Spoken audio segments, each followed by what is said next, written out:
The lasagna was still warm when Claire Beaumont found the text. She hadn't been snooping. That wasn't her. She'd picked up Marcus's phone because hers was charging in the bedroom, and she wanted to check the weather before they drove up to her mother's place in Barrie the next morning. One tap to wake the screen, and there it was. A message thread she wasn't supposed to see. From a contact saved as dev team lead, but whose profile photo was a woman she recognized. A woman named Tanya, who worked 2 floors above Marcus at the engineering firm downtown and who had stood beside Claire at last year's company Christmas party, complimenting her earrings. Can't wait for Thursday. Tell her you have a late meeting. Claire stood in the kitchen with the lasagna sitting on the stovetop and the December cold pressing against the window and the phone in her hand like something that had just bitten her. She put it back exactly where she found it. She served dinner. She passed Marcus the parmesan. She asked about his day and listened to his answer, and said the right things at the right times, and later when he fell asleep, she lay in the dark and understood that the life she thought she was living was not the life she had actually been living for. She scrolled back through the thread once he was out. At least 14 months. 14 months. Their son Elliot's 3rd birthday had been in that window. Their weekend trip to Prince Edward Island. The morning she'd gotten the call that her father had a mass on his lung, and Marcus had held her in the driveway of this house and told her everything was going to be okay. She didn't cry that night. She made a list instead. Claire was 37 years old, and she was a restoration architect. That mattered, though not for the reasons people assumed when they heard the job title. It wasn't glamour work. It was reading a building the way you'd read a person. Finding the original structure beneath everything that had been layered on top over the decades, the false ceilings and the hasty renovations and the coats of paint that didn't quite match. It required patience. It required the ability to look at something damaged and see, clearly, what it had been before. She had been doing that work for 11 years. She was good at it. Marcus Webb had been her husband for 6 of those years. They'd met when his firm was contracted on a heritage conversion project in the Distillery District. He was structural, she was restoration, and they'd argued pleasantly for 3 weeks about load-bearing walls before he asked her to dinner. He was charming and capable, and he made her feel, for the first time in her adult life, like someone was paying real attention to her. She'd been so grateful for that attention. She saw that now with a clarity that was almost embarrassing. What she also saw, in those dark weeks after the phone, and before she said a word to anyone, was the architecture of their marriage, the actual bones of it, stripped of everything she'd assumed. Marcus had encouraged her to turn down the position at the Provincial Heritage Office 3 years ago. Too much travel, he'd said. What about Elliot? She'd believed him. She'd stayed at the smaller firm. She'd made herself smaller too, she realized. Her schedule, her ambitions, the amount of space she took up in rooms where Marcus was also present. She had renovated herself around him without noticing she was doing it. She told her best friend Priya first. They were at a coffee shop on Roncesvalles on a Tuesday morning, Elliot at daycare, and Claire said the whole thing in a flat, even voice like she was presenting findings at a project meeting.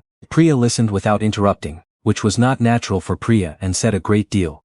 What are you going to do? Priya asked. I've already done some of it, Claire said and put her coffee down. I called Janet Kowalski last week. Priya blinked.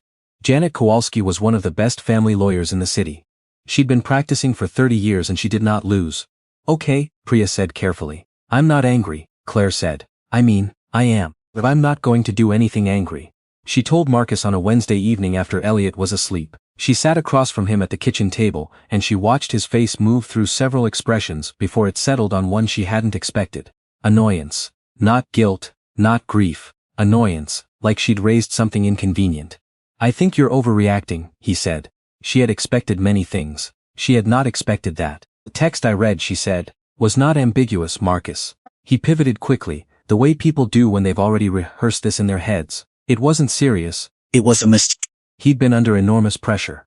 Claire worked so much, was so focused on her projects, he'd felt disconnected for years. Don't, she said.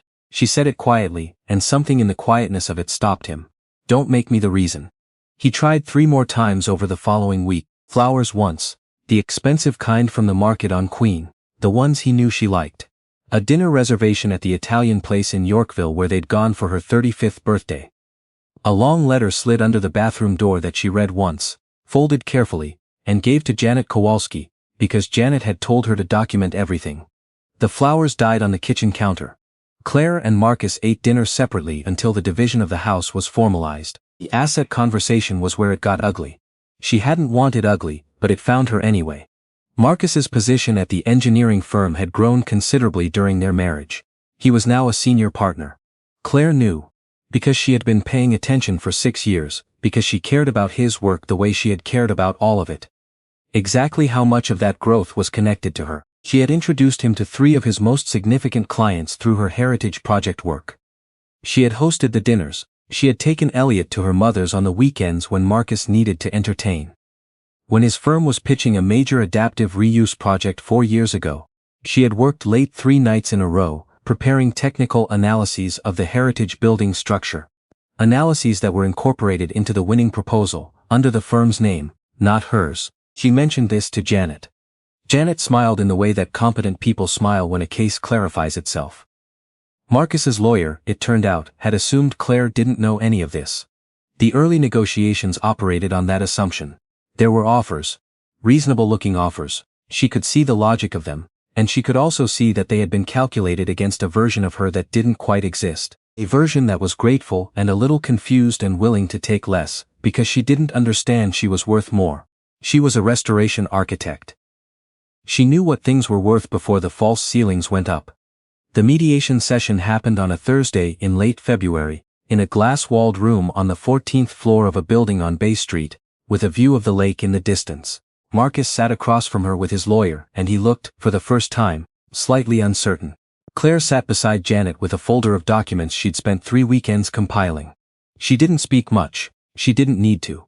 She let Janet speak, let the documents speak, let the paper trail of 11 years of professional connections and unpaid consulting and strategic entertaining speak on her behalf. Marcus looked at her twice. The second time she looked back. And she understood from his expression that he had finally, fully revised his estimate of the situation. The settlement was not what he had originally proposed. She moved into an apartment in the west end of the city in March. A Victorian semi-detached, she'd quietly been renovating in her mind, since the day she saw the listing, noting the original crown molding, the brick that needed repointing, the south-facing windows that would be full of light by 10 in the morning. It was more space than she needed, and exactly as much space as she wanted. Elliot had his own room there, painted the particular green he'd chosen himself from a fan of paint chips, with his name on the door in wooden letters. She focused on Elliot. She focused on her work. She took on a project she'd been circling for 2 years, a pre-Confederation farmhouse in Caledon that required painstaking structural work. And she gave it everything. Some people eat during a divorce. Some people drink. Claire documented original windows and sourced period-appropriate hardware and climbed into the crawl space of a 170-year-old building and felt, for the first time in a long time, like herself. She met Daniel Reyes in April at a conference in Ottawa. She wasn't looking. That's worth saying because it's true, and because it mattered. The not looking was new for her, or a version of her she hadn't been in a while. She was standing at the back of a panel discussion on adaptive reuse standards in historic urban cores. Half her attention on the speaker and half on a sketch she was making in her notebook, when someone stepped up beside her and said quietly, "That's a good question he's not answering." She looked up. He was around her age, dark-eyed, wearing a jacket that had seen better decades and holding a coffee in a way that suggested it was not his first. "Which one?" she said. "About the provincial oversight framework. He keeps talking around it." She looked back at the panel. The speaker was in fact talking around it. "You know the framework? I wrote part of it," he said, without arrogance, and took a sip of his coffee. His name was Daniel Reyes, and he was a heritage policy consultant for the federal government, and they stood at the back of that room for the rest of the panel, and spoke quietly about load-bearing walls and conservation ethics, and whether the lunch at these conferences was ever actually good. And she laughed twice, genuinely, in a way she couldn't remember doing with someone new in a very long time. They had dinner that evening with 4 other conference attendees. They talked across the table. He took the train back to Toronto the same day she did. He lived in the annex, 15 minutes from her new apartment, and they parted at Union Station with a handshake that lasted a beat too long. He texted her the following Tuesday. She answered on Wednesday, and not because she was playing a game, because she needed a full day to recognize what she was feeling and decide she was allowed to feel it. Marcus found out she was seeing someone in June. She hadn't hidden it, but she hadn't announced it. Elliot mentioned Daniel in passing during a handoff. Mom's friend Daniel came for dinner and he knows about bridges. And Marcus's face did something complicated. He called that evening, after Elliot was back with her. "Who is this?" he said. "Daniel. A friend," she said. "Elliot said he was there for dinner." "He was." Silence. "You could have told me." She thought about this for a moment. The weeks he'd had a second life running beneath her own. The 14 months. The text from Tanya saved under a fake contact name. "I don't think that was a courtesy you established for us," she said. He hung up. He called back 20 minutes later and she didn't answer. Over the following weeks, Marcus found reasons to extend handoff times. He showed up 15 minutes early, came inside on the pretext of checking that Elliot had his swim bag, lingered. Once he stayed for 40 minutes, and Claire stood in her own kitchen with a patience she had not known she possessed and waited him out. He asked questions. About her work, about her plans for the summer, about the Caledon project, with an attentiveness he had not shown in the last several years of their marriage. She was kind. She was also clear. "Marcus," she said one evening in July, standing at her door. "Elliot needs his father to be present. I want that for him. What we were is done. You have to live in that." He stood on her front step with the June bugs loud in the elm tree by the sidewalk, and he had the look of a man who had fully understood something too late. By September, several things had changed. Tanya had ended things with Marcus in early summer. Claire knew because Priya had told her, and Priya knew because this city is smaller than it appears. Marcus had apparently assumed their relationship would become something more formal once the divorce was finalized. Tanya had, apparently, not assumed this at all. He'd spent 14 months of his marriage conducting an affair with someone who considered him a casual arrangement. Claire had rolled this information around in her mind for a few days, and then filed it away under not her problem anymore. She was, by September, something she couldn't quite name but recognized. Lighter. Not happy exactly, not yet. Though happiness came in longer stretches than it had in the spring. More like she'd finished a very long renovation job, and was finally standing in the finished space with good light coming in. The Caledon farmhouse project was getting attention. An architecture journal had reached out about a feature. She'd been invited to speak at a heritage symposium in Vancouver in October, all expenses covered, and this time she had said yes without checking anyone else's schedule first. And Daniel was steady in the way that good things sometimes are, without drama, without performance. He made dinner when she had a deadline. He drove Elliot to soccer once when she was stuck on site. He did not try to occupy more space than he'd been given. And he did not need her to be smaller to make room for him. These were not small things. She understood now that they were not small things. She ran into Marcus at a mutual friends gathering in late October. Priya's birthday, a low-key dinner at a restaurant on Dundas, the kind of coincidence that happens in a city where you've lived for a decade and share a decade of friends. Daniel was with her. Marcus was alone. She introduced them. Briefly, clearly, the way you do when there is nothing to hide and nothing to prove. Marcus shook Daniel's hand. Daniel said something pleasant about the restaurant's wine list. Marcus smiled in the way people smile when they are experiencing something they hadn't prepared for.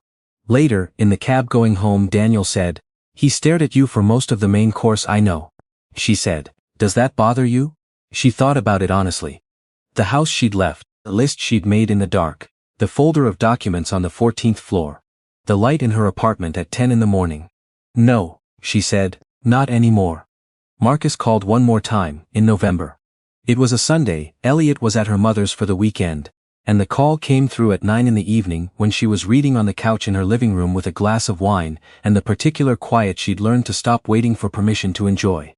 He said he missed her. He said he'd been thinking about everything, the whole history of them, all of it, and he thought they'd both made mistakes and he didn't want to leave things the way they'd been left. She let him finish.